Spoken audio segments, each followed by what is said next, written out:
And welcome to this Property Life podcast. Welcome back with me, Caroline Claydon, and I'm joined by the beautiful Andrea Carrington today. It's International Women's Month, so it's lovely to have another lady on the podcast. How are you doing, Andrea? Amazing. How are you? Oh, good. Hectic, busy. So I want to just touch base with you because you've got a two-pronged attack in your property business. Yeah. You've got your buying for yourself, but also sourcing deals for your client base of investors. What are you currently seeing? We're coming up to the end of Q1 in 2024. What are you currently seeing in the marketplace out there while you're searching for deals? Well, I'm getting a lot of landlords looking to sell, the old ones that don't want to do things properly. And they're going to have to kind of conform now to the proper way. Let's be honest. I don't mind the new standards because it just makes us better landlords. It's better for the tenants. So I'm seeing some landlords selling up, which is good for me because I'm happy to take their stock. But it's a bit of a challenge sometimes because you're having to fight with them on price, but that's the nature of the beast, isn't it? That's with like any deal that we look at, we have to kind of hustle on price. But so I'm getting quite a few bits of that. There's stock coming on the market all the time. You've got to look. I'm out there all the time offering like a demon, as you should be. Offering is like a demon. So in terms of the time scale, so you touched on something interesting there because you're buying from landlords. They come from a property investor mindset to a certain degree. Are you noticing a longer frame of time between an initial offer going out and then actually getting the deal over the line? That time frame, is it shorter, longer? Because it changes all the time depending on how keen somebody or motivated they are to sell. What kind of time scale are you working to from initial offer to actually getting it secured? Well, again, it's very varied. So, for instance, and these were for my clients, both of these two. So up to yet in March, I've sourced 2 deals and we're only on the 12th. So I'm quite impressed with my little self. One of them is I offered, we'd viewed it because I work with my son on the sourcing part. We viewed it twice and offered and it got accepted. I mean, we kind of had a bit of to-ing and fro-ing. It probably took 2 weeks. So that was pretty good. The one I sourced this week, which was yesterday. Well, I sourced it on Friday, but we got all the contracts out yesterday. It's been 9 months. Wow. Yeah. But this is all about, me kind of revisiting and chasing and things like that, as we do. But he sold it to someone else because I wasn't off to pay, and I knew that it wouldn't go through because I knew the buyer. So I was thinking, that's not going to work. So literally, I've been following up, chasing and saying, what's happening? And then he was still adamant that he wanted this certain amount anyway. We've agreed a price that suits both of us, and that's now going into legals this week. So wow, so that's quite a difference, isn't it? 2 weeks to 9 months. But that's all of them. There's sometimes it happens really quickly. It depends on the motivation of the seller. If they're desperate to get rid, and to be honest, because in my area, I've been doing it quite a while. I am kind of a known quantity, I suppose. But I mean, anybody wanted to do this, you've really got to get out there and hustle your tushy off to try and get that going. But it's varied. It depends on their motivation and how greedy they are.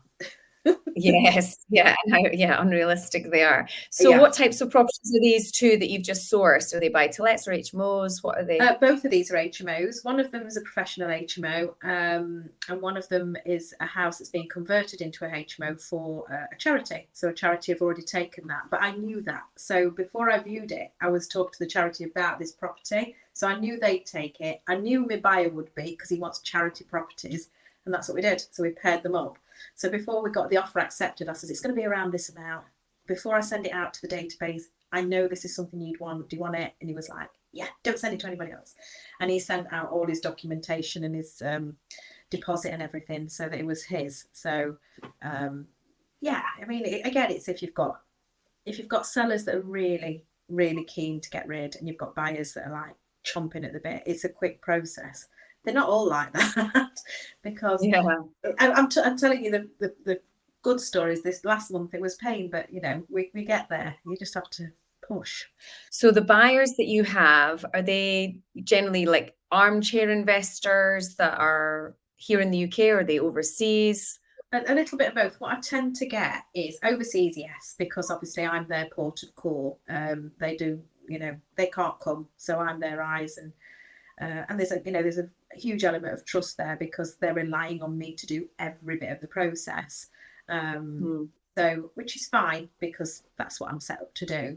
But the other investors are here in the UK, but they're usually kind of people that's got pots of cash and no time, not any time, because they've got like quite high demanding jobs. They don't live anywhere near an area that's kind of got a good strength on yields, good returns. So they tend to come to me to be able to do that because it's speedier. If they've got to come up once a month to in my investment area, I've already probably viewed and offered on the deals that they're going to look at. And then they've got to find the team, and I can do that. So, but then obviously in between all that, I find a deal and I think that's for Andrea this time. So I will take that one. So it's because I'm always looking, I'm always finding great deals anyway. Yeah. So you're doing a number of transactions per month, depending on, of course, the follow-up and everything else. Now, we know that when our students first start out there looking in the marketplace, there's a level of frustration from them because they're dead keen. They've got all this knowledge. They're like pent up, ready to go. And, it doesn't always go to plan straight off because the first offer they put in is likely to get rejected. We warn them about that. Yeah. It's a really common sort of frustration we see in our students. Just as an idea, roughly how many viewings would you say you're doing on a weekly or monthly basis to give an idea of the level of activity? I think when I was doing buy-to-lets, I probably did more viewings than I do now because I do a lot more HMOs. But I'd say we still do probably about 60 plus viewings a month. And that's a lot with direct vendor. We have agent stuff, landlord stock through, people that are connecting to me and saying I'm looking to offload. So and sometimes it's all with the same landlord. So I'm doing a lot of viewings, but they'll all probably be within a day or two. So I'm not right. Even though I think I'm busy, I'm not crazy. It's very sort of structured on what I look at. I don't look at anything outside of what I'm very focused on what we need stock wise. So I don't look outside of that. So, but when I was first starting out, because you told me I got to do 40 viewings a week, I did. I was honestly probably a great student. This is what you need to do. This is what you need to say. I was like, okay, I'll do just that. And Nick telling me, you're not doing that. You telling me you're doing that. I did it because I knew that was the way to success because you'd told me that's what we needed to do. And with the help of you guys coaching and mentoring me, it just happened. Now, someone listening to this or watching this on YouTube is going to think, I'm in a full-time job. Doing 60 viewings a month is not realistic with my family commitments and everything else. This is just not going to work for me, or this is the wrong time, or whatever. How do we manage people's expectations around their strategy and the level of viewings that they should be doing and offers they're putting out there? Again, I think you have to kind of commit to doing this. If you want to make this work, yes, do. I mean, I had at that point quite a lot of hair salons. I think if you remember back, I had quite a few hair salons at that stage. And so I was working crazy. And I just thought I had to prioritize timeframes in my week that were solely for this business. So when you were saying you're not watching telly, I didn't. I did everything I was doing was in the aim to get to my financial freedom figure. So I literally did everything I could. So cancelled holidays. It depends on your commitment level. I'm not saying that's for everybody because you don't have to. I see people successful who haven't done that. But I was like, well, I'm older now because it was 10 years ago, but I was still not as young as some people starting out. And I wanted to do it quick. So I literally just focused all my energy and attention onto that cause. So every waking minute was, other than the salons, was this. Yeah. Yeah, and I think it's seeing the small wins and the little progresses. It doesn't, a win doesn't need to be you've bought a property. The fact that you've got 5 offers out in a 2-week window or something, that's a big win. Huge, right there. Huge. What I will say at the beginning, when I was doing all those viewings, probably I'd say 50% of them were not suitable, but I just was viewing everything. And I think the biggest win, I think, is once you figure out exactly what you need to look for. Because I was with one of our students yesterday, because she was in my area, so I met for a coffee, as you do. And she was like, and I've looked at this, I said, but you're not looking for that. You are distracting your time. You are looking for this. Let's just stick with that, shall we? And she was like, yeah, you're right. So because we can get kind of busy doing nothing that's progressing your business. And I would say the focus to find, that you're looking for buy-to-lets, this many bedrooms in this area, in this price range, then just stick to that. Don't start looking at, as she was, bungalows with plots of land. I was like, no, that's not what we're looking for. Stop. My piece of advice when people are getting going is, look, you've got to go and view in order to then, maybe that property's not specifically what you're looking for, but you're meeting the agent that's showing you around. You no idea where that agent will then lead you to. But even just that process of being out there and in the space definitely helps. You mentioned the HMO that you sourced on that is going to be used by a charity. And this is a big subject close to our hearts, is the giving back piece to our business. Yes, it definitely helps our business be very stable and diversified. But this social housing and charities and housing associations is such a brilliant, attractive strategy for us as investors, and of course for our community in helping and giving back. Talk a little bit to our listeners and viewers about what you've been experiencing in the social housing space recently. It's just bonkers, if I'm honest. I mean, I'm getting calls pretty much every day from different charities asking if I've got some stock for them, because there just isn't enough. Honestly, there just isn't enough. It doesn't matter how many properties I can get my hands on. And I get messages from other investors saying, have you got anything in this area? Because I've got a charity looking. So we're kind of, because as big as this industry is, it isn't. We kind of all support each other within it, don't we? So I get phone calls saying, have you got anything? Or I'll ping it out and say, I don't do that area, but I know someone that does. So we're kind of, it's huge. It really is. And I think they come to, myself and some of the other investors because we are doing stuff in this market, and they know what we're doing. So it's easy for them to know that at the end, that's what the result they're going to get. So they're quite comfortable, but they still haven't got anywhere near enough. What they need. So what kind of charities are we talking about here? Because that's quite a broad spectrum, isn't it? So you're saying charities, like what types of charities are you referring to? So my son just does buy-to-lets, so he buys buy-to-lets, but all of his are in charities. I mean, he hasn't got hundreds of properties, but he's got quite a few now, and he's building them up, and he's trying to buy the one next door to one he's got at the moment. And the charity want it because they're dealing with women, and this is really poignant, and I think partly why he does it, they're women that's fleeing domestic abuse, and that's all he does.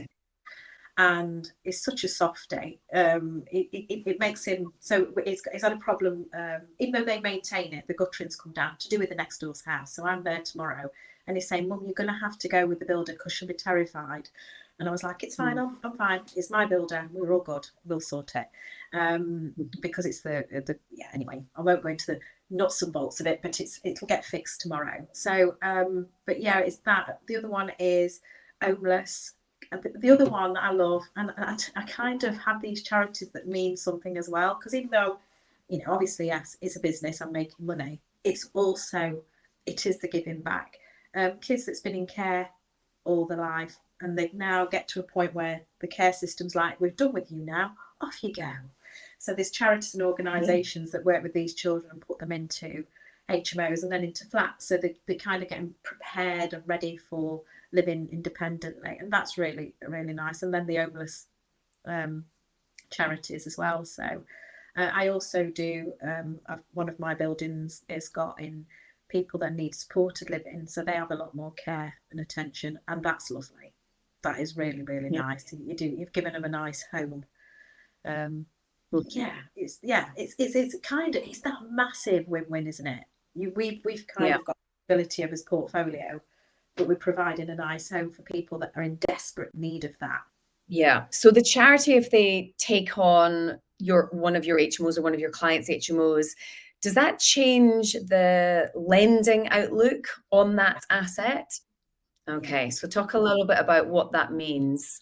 So I know the lenders are, so and I work with specific brokers who understand that. So if I work with a brand new charity, I will speak to the lender and say, this is the contract, this is what we're talking about, this is what they want. And then they'll tell me if there's lending available or not. Now that's if it's for me, but because I deal with a lot of international clients as well, and other clients, I always, it's easier if they kind of use brokers that we are in touch with because they're bigger, they understand what we do. And I'll generally speak to them before and say, I'm getting, this is for this person, will that work for them? Or I'll get them to send it to their broker if they've got their own, because we need to know they can get lending before anything. So there is lenders, it is challenging, and you'd think it wouldn't be. And I remember when I first started doing this thinking, lenders would love this, they've got guaranteed money for the next 5, 7, 10 years. But that's not the case. They're concerned because if anything goes wrong, they've got to evict these people potentially, or that's what they're thinking, the risk averse, aren't they? So they're looking for what could go wrong. So again, it's also about you as the buyer or me as the buyer's longevity, and they just need to understand that you're a good ambassador for that strategy, really, because they want to make sure that these people are always going to be safe. Absolutely, because they have been vulnerable in the past. So if someone was listening to us and they were like, oh, I love the sound of this social housing thing, that's what I want to start with, and they want to do HMOs, social housing straight off the bat, having never been an investor at all, talk us through how that would work out. It would be challenging, just because the lenders will be like, I don't know who you are. You've not done a property before. They need to see you first. They need to kind of see how you show up. So, again, back to my basics. I started off with buy-to-lets because that's what I was told to do. So that's what I did. And that actually, your buy-to-lets are your little troopers, aren't they, in your portfolio? Because they give you so much, not just the cash flow, but they give you the baseline for more lending. So, your buy-to-lets, they're your little troopers, aren't they, really? But, I've had a really interesting time with my buy-to-lets. I have to admit that I kind of neglected them for a number of years, because you buy them and then you're like, that was just something I did to get to the next stage, right? And then you just ignore them for a while. And I had taken the business decision not to increase my rent on any of them on an annual basis. I just thought, have the tenants there. It was in an area that wasn't seeing a huge amount of capital growth, and I didn't see any benefit to, bumping the rent up 10, 20 quid a month every year or so. So I just didn't. And now the letting agents are saying, look, the market rent is in some cases like 350 quid higher than what I am charging. And it has been, look, I always knew that the inflation thing was going to work in my favor. I just didn't think it was going to be this sudden overnight. And I've just got this really big moral battle with myself. Like, I cannot put the rent up 350 quid a month. Boom, like that. It's probably why I've not heard from these tenants for a long time. They're probably thinking, God, might have forgotten I'm here. Don't tell her. Because they're paying really. Don't talk to me. But there does come a point in the business where you're thinking, okay, this is ridiculous. Now I'm going to have to edge this up to market levels. So, I'm going to add about £2,500 cash flow a month onto my business, having not bought any more just by market conditions changing. And they are incredible little troopers in your business, and while you might ignore them and neglect them for a while, they will come good big time if you just play the game. So the social housing element, we're saying sort of cut your teeth on some buy-to-lets first, get get them under your belt, then you can move into the social housing, the HMO arena, the giving back. We can even do, you know, buy to lets, a couple of them, and then maybe do a buy to let into a social housing. Yeah, It doesn't need to be an yeah. HMO, so that could work. But the broker and the lending is really the big message on social housing. Not every lender is up for it. Yeah, it's very small compared to the market of lending out there. But you know, I think some more have come on board, but still, it's they want to see you show up first as an investor. Yeah. Okay. So you have now been an active investor for 10 years. I bet you'd feel 10 very long years. I mean, to be honest, I was saying this only yesterday that I love this. I mean, most people start sourcing earlier than I did. I only fell into it because I've got international clients that I've mentored that when I like getting deals set, and I'm thinking, they're terrible. I can do better than that. So I did. So it's grown from there. But I love the viewings. I love the hustle. I love the networking. I love all of the aspects. Because it's just my thing. So I kind of have found something that I enjoy. It has been, I'm not going to say it's not been challenging. Oh my God, yes, it does. So yeah, I think it's like when you give birth. You know, you've had something, you think, oh my God, I'm not doing this ever again. And then it's done. You're like, I forgot about that pain. Move on to the next. Well, that might be our woman's superpower, right? And to celebrate International Women's Month, we're not having a day, we're having a whole month, ladies, so enjoy it. You know, how have you overcome or what challenges have you faced as a woman in, let's face it, a male-dominated industry over the last 10 years? Give me some examples of things that you've maybe experienced and then how you've dealt with them. I think, well, there's two really. There's probably loads, but there's two that kind of spring to mind. One of them is old landlords. Some of the older, you know, landlords, and I remember there was one really, and I think it was probably, I was about 18 months into my investments, and I was looking at a landlord who was selling off some of his stock. So, and I kind of knew who he was because in my investment area, I had no idea who I was. But I went to see him, and he was like, "Oh, hello, girly." I was like raging. I was probably 45 at this point, so I should have probably took it as a compliment. But I was like, "Don't girly me." I was like, so I had a conversation about selling it. He said, "Is your husband coming?" And I was like, I have no husband. It is me. It weren't interesting to talk to me. So I didn't buy any properties from him just because he was that kind of old school world of male domination. So I literally just thought, I'm not talking to you anymore. You're a dick. So I haven't. So I think the other one has been builders, really. And I'm not saying builders are awful because they're not, but sometimes they can be a bit patronising, like, "Do you want me to do that for you?" And I'm like, "No, I'm fine." And you have had to be tough with them. I mean, really tough, because I think they just kind of think, what does she know? And I'd like to work with my builders, and I do have a great relationship with them now because I've kind of built that up. But in the beginning, it was painful. So I had to really be quite tough. I mean, this blonde hairdresser, nails done. I think they thought, bless her, she's not got a clue. So and to be fair, in the beginning, I probably didn't have. But I had to kind of pretend that I did a little bit and was like, no, you can't do that. No, that's not going to cost that. So you have to kind of, they can be a little bit. Yeah, I mean, I have to say, I've never even thought about the female thing being a thing until probably in the last couple of years or so, when the whole Me Too movement's become massive and this unconscious bias people are talking about. And I was at an event to celebrate International Women's Day on Friday, and I was invited by a firm of surveyors, which is a brilliant progressive firm of surveyors that have lots of women as surveyors, which is quite unusual. And they had a guest speaker who was this very successful real estate solicitor who had, she was in her early 50s, very glamorous, throughout her career had just smashed everything. And, she was properly inspirational. And the same question I've just asked you was asked of her. What challenges have you faced? over your career as a woman in this male-dominated industry? And she said, none. Don't be a victim. Don't be a victim. Basically, I didn't even notice it happening.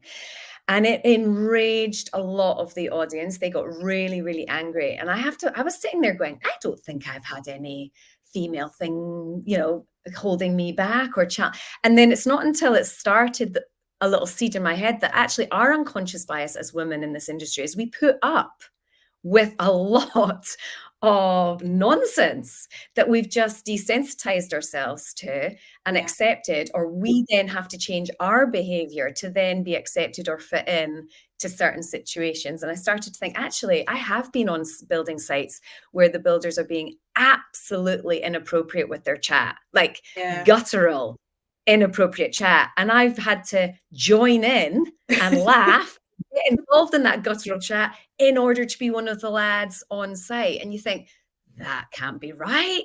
Is it right? Is that just the way it goes? I mean, it really does get you thinking. And I've been in finance meetings where they're all men in suits, and there I am in my jeans and my trainers, just talking millions of pounds here, there, and everywhere. And I'm thinking, yeah, I'm doing this for the sisterhood. Check this out. Yeah. But it's an interesting topic when it is such a male-dominated industry. And I think women, are we being held back in any way? Well, you gave a perfect example there of a landlord calling you girly. I mean, come on. Yeah, I was like, I was raging. I was literally like, I thought, you know what? I don't want to buy your house. It's shoving up your backside, really. So, but I felt it's not really held me back. I think you just have to, and again, this is something you've always said, put your big girl pants on and crack on. And I think, you have to. You have to just kind of get past it. And, I think one of the builders once, he was telling me something that, it's got to look like that. I'm going, it hasn't. So I'm raging, and it put this boxing in, and I was literally hung off the boxing in off the ceiling saying, this needs to come down, it's awful. And he's like, it's got to be like that. And I was like trying to pull it down like this. And he did come up and lift me off and went, I'll do it. And I've never had no bother from him then, because I was literally like, you will take it down. But if I'm honest, most of the time, the builders are really good. It's only the odd ones, but generally they're really good, and I have a good relationship, and we try and have a nice working relationship. But because that actually gleans to more success, you don't want to have to be arguing with them. And I don't believe you should be hardball with them. With the people, we're people. Just, yeah. If a woman is hardballing, she's being aggressive or masculine, but actually we're just being assertive. And then the question is, why do we need to be assertive when guys can just sail through? It's really interesting, because one of the audience members at this event, she said, well, I'm not as confident as you. And anyone listening to us, Andrea, and watching us will say, well, these two women are not shy. They will put their heart on the sleeves and say it as it is and take no SH1T, right? We won't. But there are lots of women out there that want to invest in property that frankly are not the same personality type as us.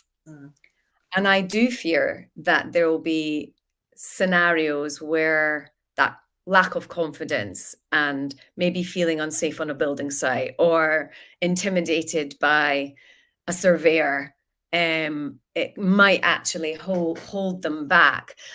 I mean, I've been scratching my brain. What advice would we give someone who is not forthright and is maybe a little lacking in self-belief and confidence as a woman in this industry? How can we help them? What advice can we give them to support? And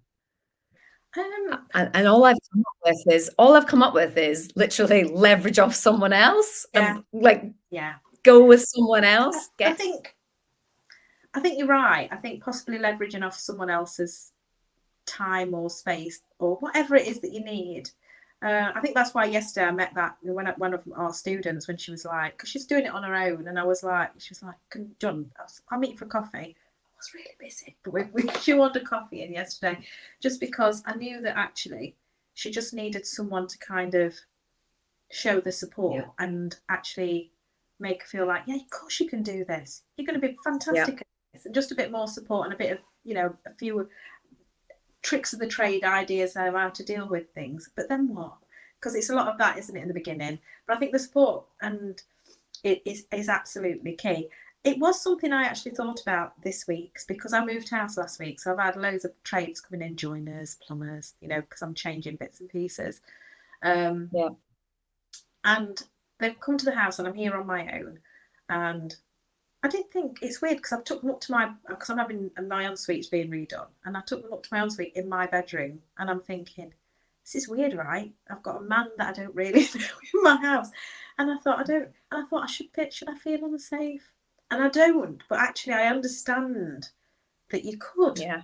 Do you know what I mean? It's kind of, Yeah.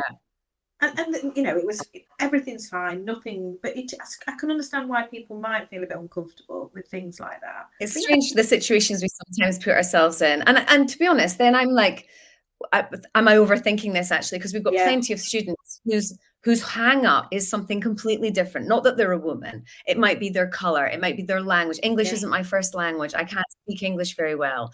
Or I don't have any money. Or my husband left me. And, now I'm a single mom and, having to rebuild my life. Everyone has a story that is like their hang up. And so maybe, changing the dialogue of how we approach things in our heads, the dialogue in our heads might just help us. If you're like, oh, I'm not confident. Well, if you tell yourself you're not confident, guess what? You're not going to be confident. Yeah. Like last week, I'm not good at raising money. Well, you won't be because you've just told yourself you're not. It's a mindset thing. It's something you have to overcome. And we've all had to overcome these. As confident as we probably seem now, I think I probably have always been reasonably confident. And probably so but there's elements when you're learning to do something, you're out of your comfort zone anyway, so you're having to kind of push yourself across that line of doing something that you totally is out of alien to you. And so we've all been through that point where and there's that fake it till you make it. But it is a mindset thing. I mean, I was told, get out your own way, you talk yourself out of it, and it's not easy, but it's repeated. You have to keep saying, no, I can do this. I am doing this. It's done. I've got this. I'm all over this. So you have to keep reminding yourself of that. And so, I mean, you've just done something epically that I would absolutely be terrified of doing. That's out of my comfort zone. But, it's, and I'm sure when you first started doing it, it was like, bloody hell, this is epic. The hotel's huge, isn't it? It's a big deal. So, we're not talking a few 100,000, we're talking millions. So you but it's, again, you've put yourself in that space. But I think in a way it gets easier because you've been out your comfort zone that many times that actually it's it gets easier. I know. I did think to myself, God, when I started, raising 15 grand for a refurb was like massive, like absolutely, like how on earth am I going to find 15 grand? Well, 15 grand back then is the equivalent of me raising 1.5. It's just like, oh God, but I know I'm going to do it. It's just different zeros, the more experience, the more advanced you get, the bigger the problems, the better the problem solver you become. So it's all you'll evolve as you go. And I think if you're not testing yourself, then what's the point? It's exciting times. I'm actually off to view a 37-bed hotel in London that's on the market for 9.5 million next week, so we'll see how that goes. You blow my mind. I remember you telling the story of when you had to raise that 15,000 in the beginning and how emotional that was. And then I've watched you, going through the raising the money to do the hotel. You don't seem quite as, you're like, well, I think it's because you've already done it before, so it's kind of like just gets easier. But that's insane. I've definitely had a wee word with myself because I felt quite stressed out of all my sort of property life. 2023, I definitely consumed the most alcohol that year. Kind of cope with it all, and I knew, I was like, I'm using alcohol as a crutch, but it's short term. And I just had a word with myself and thought, actually, I can't remember what I worried about 2 years ago. So there's no point in worrying. So I'm just not going to worry because it'll be okay in the end. And if it's not okay, it's not the end. So let's just crack on. So it's quite a good philosophy. It's working so far, and I'm not drinking. So. Are you not? No, well, I have the old wee glass, but it's been brilliant catching up with you. And I think women out there that are feeling that they're lacking in confidence, or that they're struggling, or they feel unsafe, then please do reach out to us fellow sisters. We are happy to help in any way that we possibly can. You can find us on Property Wealth System Community Facebook page as well. But join us again on the podcast, This Property Life, for some more brilliant content again next week. Thanks, Andrea. Take care. Thank you, Caroline. Thank you, ladies.